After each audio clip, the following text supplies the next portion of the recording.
I don't know, I feel like I came out way ahead.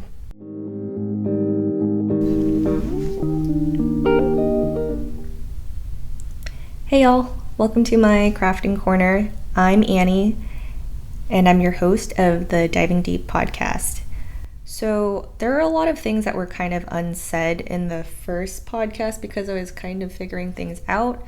First thing being my podcast name. I basically just repurposed my Instagram handle and decided to use it for this podcast here because most of the stuff that's documented on there anyways are my various projects, and I mean some of my food adventures too, I suppose, but I haven't really, it's been primarily crafts in the last 4+ years. So yeah, this is the Diving Deep podcast. I am hoping to upload a update / podcast every 2 weeks, so I'm back again 2 weeks since the last video to give you a little update on all of my crafting happenings. And I suppose this is like a stretch goal, so in between those like podcasting weeks, I would love to push myself to make a small short video. I don't know if it'll be like instructional or vloggy. I feel like that might be too much. Yeah, it's probably going to be instructional. And I don't know. It's just I'm taking little baby steps to see what works and what doesn't. You'll see here that I'm in a different spot than the last time. No longer on the ground. I'm at a table, and this was the only spot that had pretty good light. I really liked my craft corner, but the light is coming from behind me and it just doesn't look as like well lit. So I actually recorded last night and I wasn't sure about the quality. So yeah, I guess I'll just like kind of get into it. Some of my finished projects from last time, I actually got around to blocking the dream sweater and it looks so good. I mean, I showed this the last time too, but after blocking everything, I feel like you can just really tell how well the yarn is laying. It's like relaxed and flat, and it looks like almost machine made, which is super cool. Yeah, really proud of this one. And I feel like I'm doing the same thing from the last pod, but you know, it deserves it. It deserves its little like time in the spotlight. So that's the dream sweater. Yeah, I'm not going to talk about the yarn unless anyone's curious. Maybe I'll just put it in the description. But there's just too much to cover, and I am still new at this. Okay, that was the winter dream sweater. I actually am still missing the button on the back of that sweater, and yeah, that's all I have to say about that. Doing some of the finishing stuff kind of gets me a little bit, just like, yeah. The first 90% is easy, right? I feel like that's most things in life. First 90%, super easy. It's just like that last 10%. It will be done by the next podcast. I guarantee that. Pray for me. I hate having lingering projects. I'm saying that with like 90%, 95% confidence that it will be done.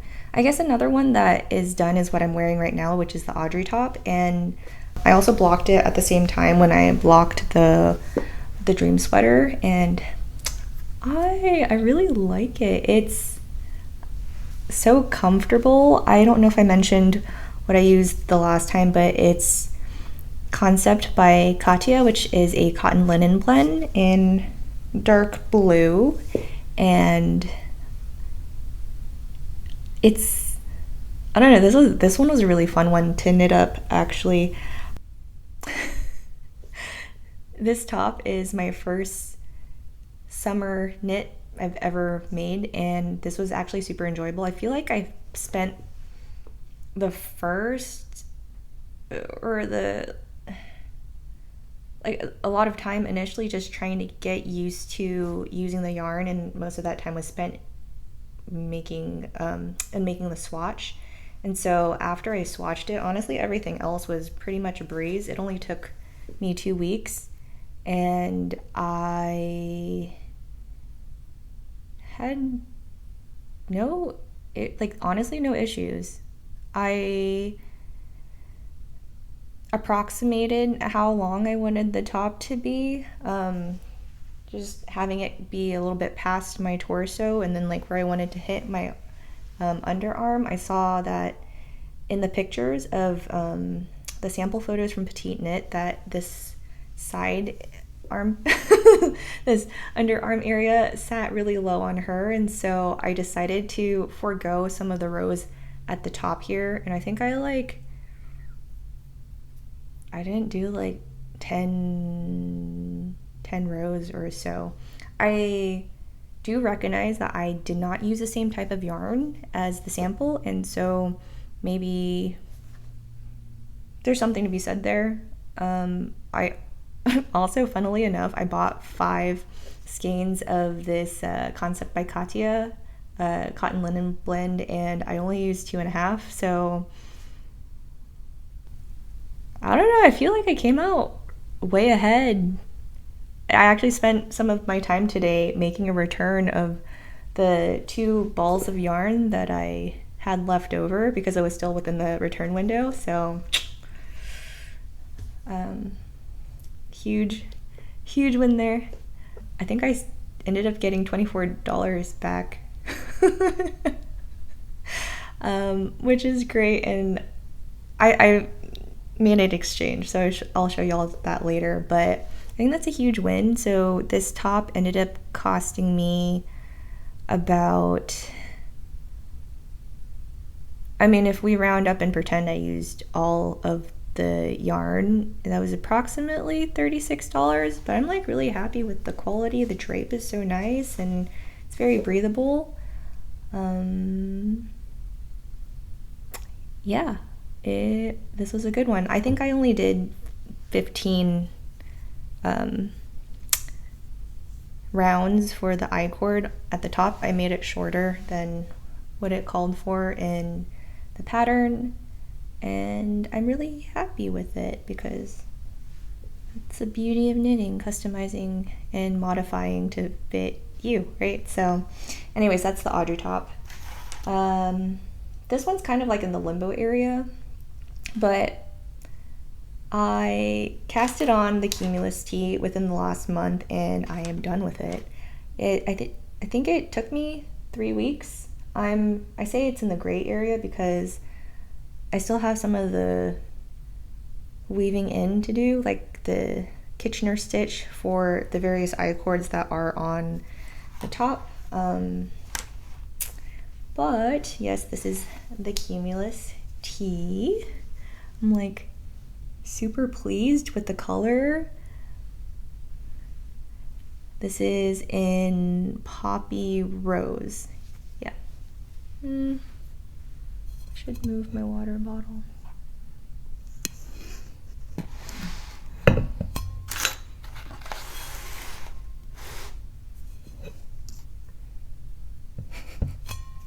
Okay, anyways, this is in the color Poppy Rose, and I love it. I knitted it with Knitting for Olive Pure Silk, like I talked about last time. In the last chat, I was talking about how I wanted to go and pick up some of the Pure Silk from a local yarn store. This one was a bit of a trek. It's out in Dripping Springs, and I don't know. I have a lot of mixed feelings, primarily because it is a trek and it was really fun, but also with a baby it's just a lot harder to get out. But when I was there, I had a blast, just like, checking the color with my complexion, like I said last time, and seeing what everything felt like. I got to feel the other yarns that are part of Knitting for Olive, which is cool. And yeah, I don't know, I'm really pleased with how this turned out. So the experience of knitting this was complicated. Overall, I'm going to say it was a good experience. The complicated part was actually the swatching piece for me personally, followed by the raglan construction portion of this tee. So when I started swatching, I was using some of my wooden needles to try and get gauge, and each time it just wasn't working out. I don't remember what the needle size was, but I started with the recommended size and went down a half size, and it just wasn't getting the height that I needed, which I thought was so odd. And I think I swatched this thing like 4 times, and that takes a really long time when there's so many stitches that account for 4 inches, and then you need like the edges of the swatch just to make sure it's right. Anyways, I saw in a podcast by Nee Knits, in, I don't know, I think she was knitting her Cumulus tee too. It's an old one. She talked about how she got metal needles and then she got gauge, and so I did the same thing, kind of skeptical honestly, because I thought that with the wooden needles it would first off be easier on the hands and also grippier on such slippery yarn, because this is again silk. But I was super surprised to learn that first, yes, I got gauge with the metal needles with the recommended size, and I was even more surprised to learn that I enjoyed knitting silk with metal needles more. I don't know, there's like some like weird disconnect in my head there. But yeah, it worked out, and now I'm kind of like, man, I probably should have purchased a metal set instead, and now I'm questioning my choices.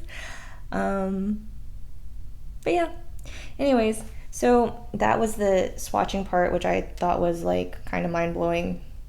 I continue to think about it, I'm just like, how did it just get taller? There must be something about the loop construction where, you know, if you can wrap around the metal needles tighter, you get more height because the loops can then be more condensed.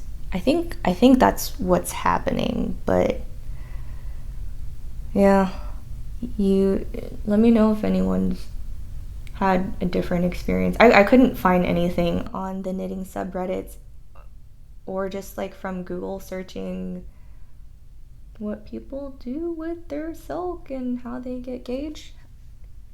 Okay, anyways, I have a lot to say about this. So it took me a week to get through the raglan portion, which is kind of where that V starts, and then you join it around. I kind of went at it like a crazy person because I'm just like one more row.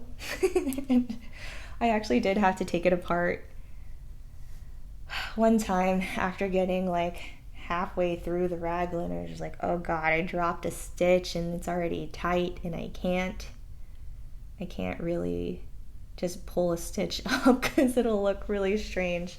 So I had to redo it once. But another issue that I was finding is that it's kind of hard to keep track of the repeat in the pattern for the increases. So there's this one portion where it's 4 separate rows within a repeat. So row 1 is like increase so and so, and then you'll like purl the backside, and then the third row you want to do some special increases, and then you purl again, and then it repeats in that way. I was having a hard time keeping track of row 1 and 3. The purl rows were never an issue. It was just like the knit rows with the increases, and I don't know, I thought I had like a semi-okay process where I was putting on a stitch marker for the row with the knit, but I wasn't putting it on the yarn, I was putting it on the needle. So yeah, I would have to keep track of like if I did row one, you would see the stitch marker. By the time I got to the purl on the next side, I would basically keep that stitch marker on still and then get to the third row, which is the knit row again. And then that was where I would kind of have to remember what was going on and if I had already done it once I got to the stitch marker. Anyways, not a great process, and I ended up writing out the exact number of stitches for each knit row for the small size. And I am going to share that on my Ravelry account if I don't know if it could help anybody, but I spent a lot of time writing that out. Hindsight, I do love this top enough where I will want to make it again. And I have my silk that I showed the last time, probably going to use that. But the method that I would like to do next time, which I feel is foolproof, is, okay, here's like a box of stitch markers. So I think what I'm going to do is use all of these and clip them together. Okay, so the next time I make a cumulus top and there's a repeat every 4 rows, I'm gonna take my needles. First row will be this red, and when it comes around and goes back again and I encounter this stitch marker, I will use my needle to go to the second row, which is this orange, and then if I just continue, the next one would be green, see that? And then last one is, oh my god, this is not really necessary for the demonstration, but I just want to, it's only 4, go to the yellow, and then by the time that comes back around again, I'll know I'm at the beginning of the pattern, the repeat pattern. So I don't know, I feel like this is kind of a genius way to go about it, and it's honestly inspired by the stitch counters that people sell that you can also make. I got a targeted Instagram ad for it, and I'm planning on making one for myself, and I don't know, I didn't think about it when I was working on this project. But for those, that's a little bit more foolproof because it tells you like exactly which row, and then you can add an additional stitch marker on top of the numbered item if you get into the 10s, 20s, and 30s, so you just like move that one up.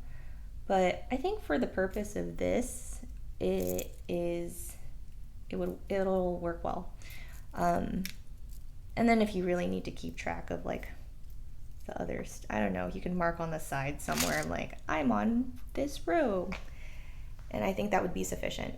So there's that for you. Anyways, okay, so I'm talking about this top too long, but the rest of this top took me 2 weeks after the raglan because the body's just a lot of the body's just made up of a lot of stocking knit stitch, and I actually was very happy doing this portion. I could have done more. I don't feel like I necessarily rushed myself to end this project. I just have a really short torso, and so it's gonna be airy. I just didn't want to dip into the 4th ball of pure silk if I didn't have to. Mainly because it feels wasteful and I don't know what I'm gonna do with it, and yeah, I guess we'll see. We'll see if I end up being mad at myself for not making it longer than what it is here. But yeah, I really like it. Obviously I also didn't finish out my sleeves the way that it was written in the pattern, but I like it. I'll make the longer version with my other silk because I have a lot of it, and I think that one is meant to be a little bit fancier. This one's casual, but I really like the color, and I didn't really talk about it last time, but I did a color analysis. It's a janky one. I didn't pay for it. I used a free app on the App Store. I think it was called like Color Lab. I'll link it in the description, so if anyone's interested, y'all can do that. I was really surprised to learn that I'm a warm spring, but I'm thinking it makes a lot of sense because this color is in warm spring, and I think it works.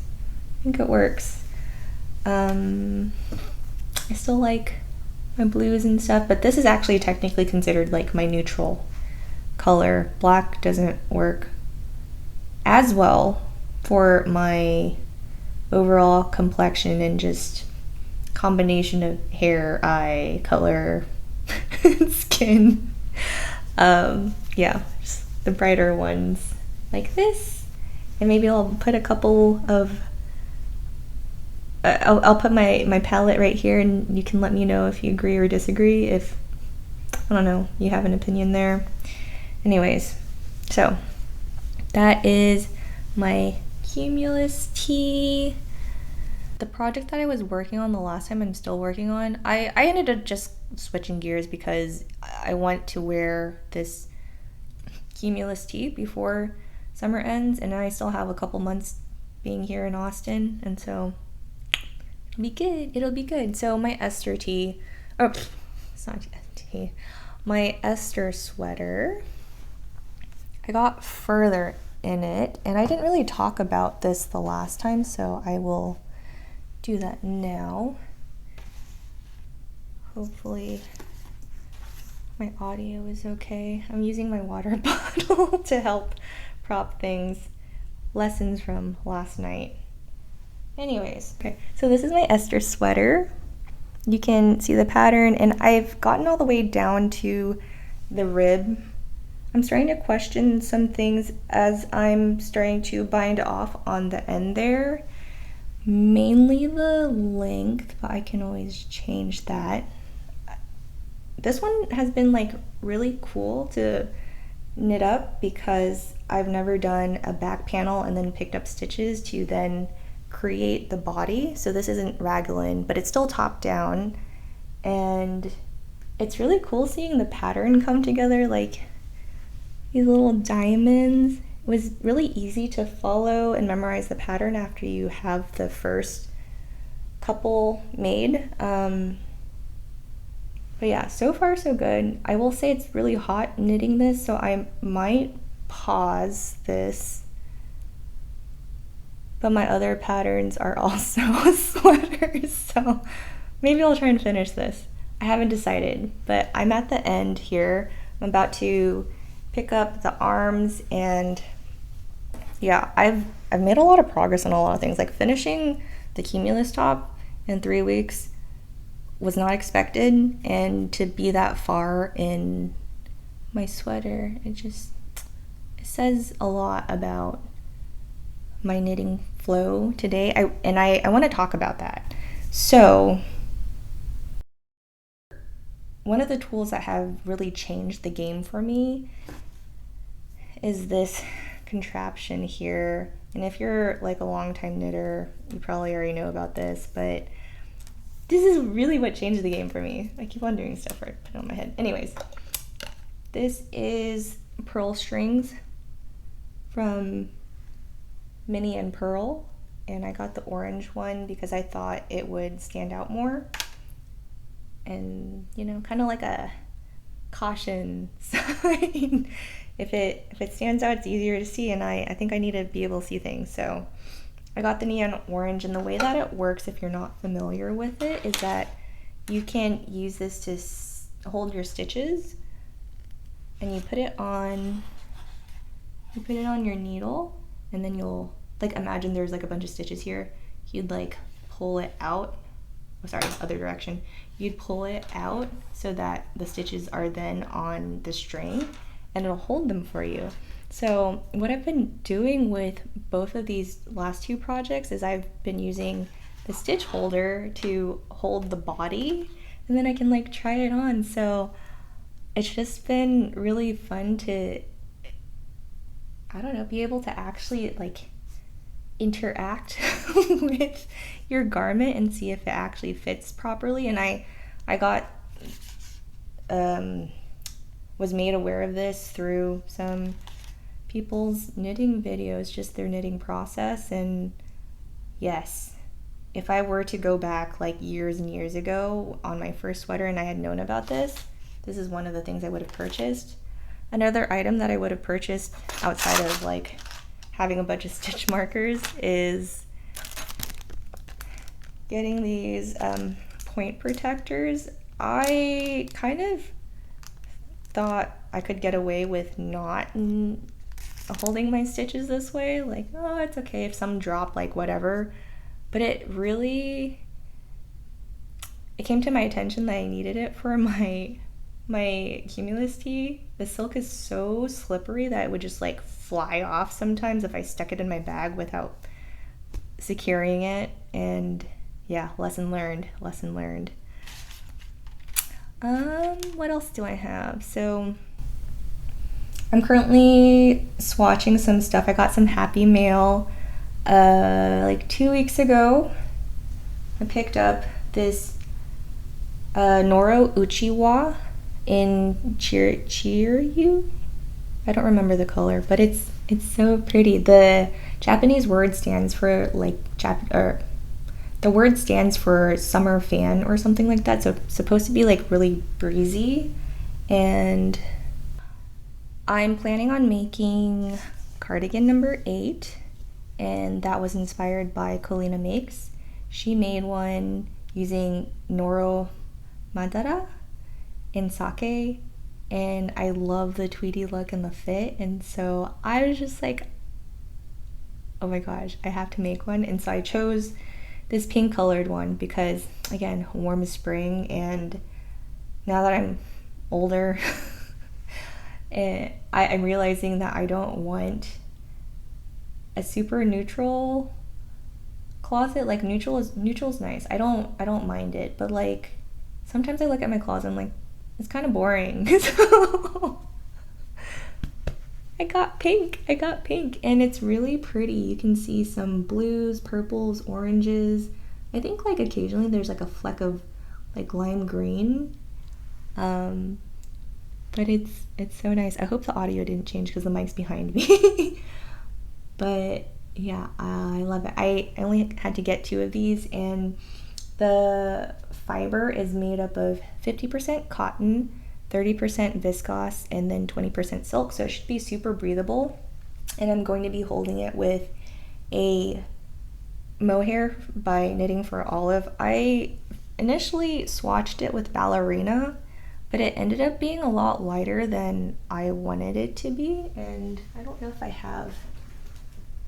don't have Ballerina on me, but you can kind of see here on the end, whoop, how light that is.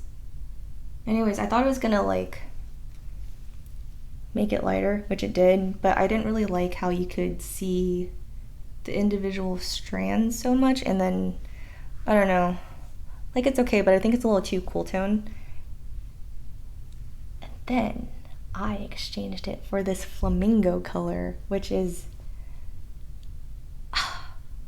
I'm so excited. I actually started trying to swatch again just to make sure I have the right needle size because I kind of don't remember. Anyways, this is the two kind of wrapped together compared to what I had previously, and I really like this. I'm so happy. Initially I was going to buy Madara, and I went around town seeing if that was something that any of the stores carried, And when I went to one of the local yarn stores, and I stopped by the second yarn store, there's two in Austin, and then there's one in Dripping Springs. I've now been to all three since the last time I sat down and recorded. But when I was talking with the shop owner at Gage, she's great. And she was the one who sold me my pair of knitting needles for my Cumulus top. But when I was talking with her and I was asking about Noro, she was just like, oh, what are you making? Where are you gonna wear? Are you wearing it in Austin? And I was like, yeah, I'm hoping it'll be like an everyday kind of cardigan that I can throw on if I'm cold. And when I say everyday, I mean like if I'm sitting inside the house and I get just a little chilly, I would like to throw it on. Or like if we're in the fall and or winter, I can wear it out. And she made a really great point about how Madara, the one that Colina makes, used, that one's like mostly wool and some silk, I believe, and it would be way too warm for this climate. And so this is how I ended up with this one. Yeah, I kind of panic bought this because I saw that Sated Sheep had it and there was only two and I needed two, and I was like, please nobody buy it. So that's how I ended up buying the Noro yarn and also the ballerina mix. I stared at it for such a long time like, will this look good? And when you actually see the two together, like side by side, kind of like this with ballerina, I was just like, oh, it's gonna be perfect. But this is the call. It'll be good. Anyways, thank you, Erin. If you ever see this, I'm gonna thank her. And I mean, I already thanked her when I talked with her, but it was just immensely helpful to have someone thoughtfully ask you about how you plan on wearing your make. And yeah, I think we should always take a pause, especially when we're super excited about making something. Because I totally was on this path to buying the exact same thing, potentially the same color, but apparently sake is really hard to find. And yeah, pink's my jam right now. Pink is my jam. So that's up next. But I also have one other item.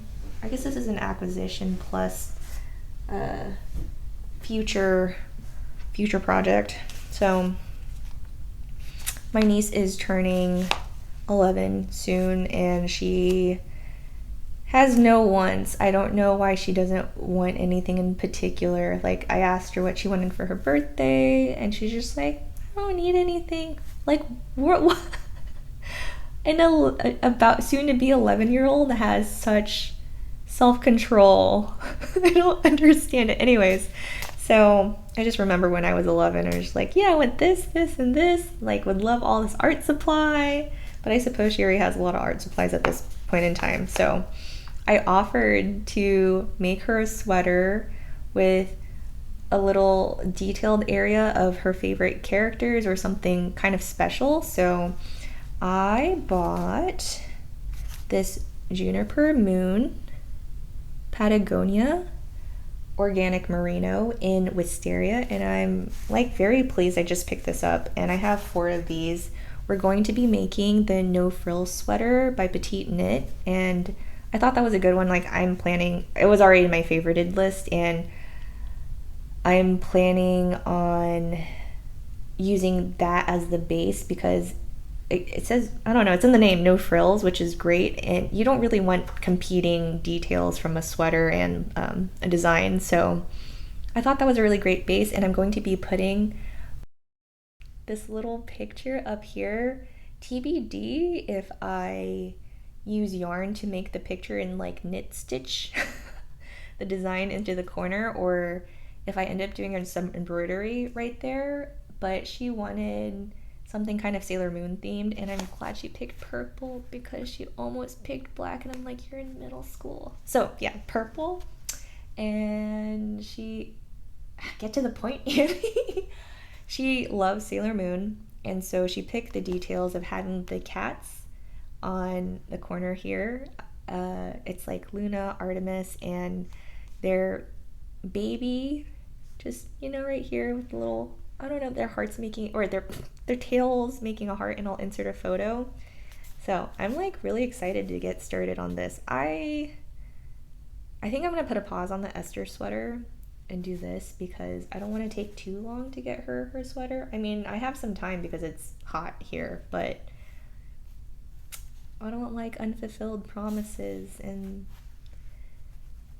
this should not be an unfulfilled one. So anyways, very excited about this. This is 100% wool, so it will keep her warm whenever she is cold. We already talked through care and everything, and she's agreed to take care of it. And if she doesn't, you know, it's biodegradable, so it's fine. Overall, I ended up getting this at 20% off, and I think it's about $12. Am I right? I don't know. Originally, I would have spent $66, but then I got 20% off, and so what a win! Okay. While I was out making my exchange, I got really lucky. Not only did I get 20% off on those hanks of yarn, I went to a different knitting store, a yarn store, and I saw that they were having a stash sale. So I picked up some sock yarn, and I got this Farmer's Daughter fiber in Rocky Mountain Pearls. The color is Heartbreak Hotel. It's so pretty. So originally it's $28, but I got it for $10. I'm starting to get sucked into this yarn world. Someone has to stop me. I think I'm gonna make socks out of it. And then I also got this really pretty pink one from Autumn and Indigo Fibers. It's a classic sock. I don't see the color name anywhere,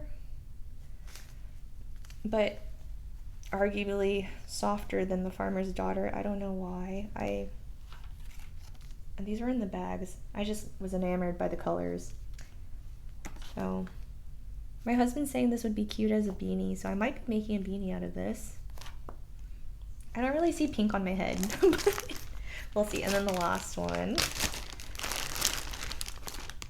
is this beautiful, like, I don't even know. I just really like how there are splashes of color, like the blue. It's kind of icy, but it's like warm at the same time. It's just like a swirl. It's like a blue swirl inside of this vanilla ice cream thing of a yarn. Anyways, I'm super excited that I got this. They were each $10. So when you think about it, a pair of socks for $10 each, honestly not bad. And it's for fun, so yeah. I think that's it. I feel like I'm in a good place coming out of the new parent fog. I feel like I feel like my husband's been out of the fog for a while, but since I'm still breastfeeding and our baby isn't always sleeping through the night, I'm like having to wake up to feed him. Recently I've gotten more sleep, and I just feel like I'm more clear-minded, and I think that's great because you just operate at a higher standard when you can think clearly. Some new things that are random is I joined a sewing circle, and that means that there's probably going to be more sewing content coming up. I've been working on this dress shirt for a little while. It's the very thing that I stopped before picking up knitting, and this is the Ola top. I'm actually really close to finishing it. It's just missing the collar, the cuff, some hemming and the buttons, but it's pretty much, you know, almost done. And I'll post an update. This is actually my second one. I made one in this cream and green striped fabric that looks cool in my opinion. My mom said it was, I mean, it fit her, and then she took it home and then she was just like, I don't know, it's still like too big for me. But I'm like, Mom, it's like high fashion. I don't know if it's high fashion, but I thought it was funny to say. But I learned a lot from constructing this particular type of button up, because it has a really interesting seam here where you kind of like make a turn, and the whole sleeve is one piece. So that's pretty interesting. But I'm like excited to use this as like a button up, or like just to throw it on over, you know, a tank top like this. And I suppose I have 2 things that I need to get done outside of my sweater for my niece, which is a baby mobile. I told my friends who are due this month that I would make a little bee themed mobile, and I just need to get into it. We're gonna work on that this weekend. And why do I say we? It's always like, I'm gonna be working on that this weekend, and then I should have something to show for that next time, because that just needs to get done. And then I have a wedding that I'm going to in New York in October, and I would like to make a dress. And I have plenty of fabric that's just sitting on the side. I'm thinking a lilac linen dress, because I have that sitting in the corner like over there. But yeah, if you have any feedback or would like to hear about anything, let me know. I'd love to hear about any projects that you're working on. I feel like that's kind of like the, what is it called? Steel sharpens steel kind of mentality for me there. Or I don't know what I'm trying to say. It's kind of getting late and I've been talking for a while, but I'm fueled by other people's projects and would love to hear what you're working on. So thanks for hanging out. All right, bye. Have a good one.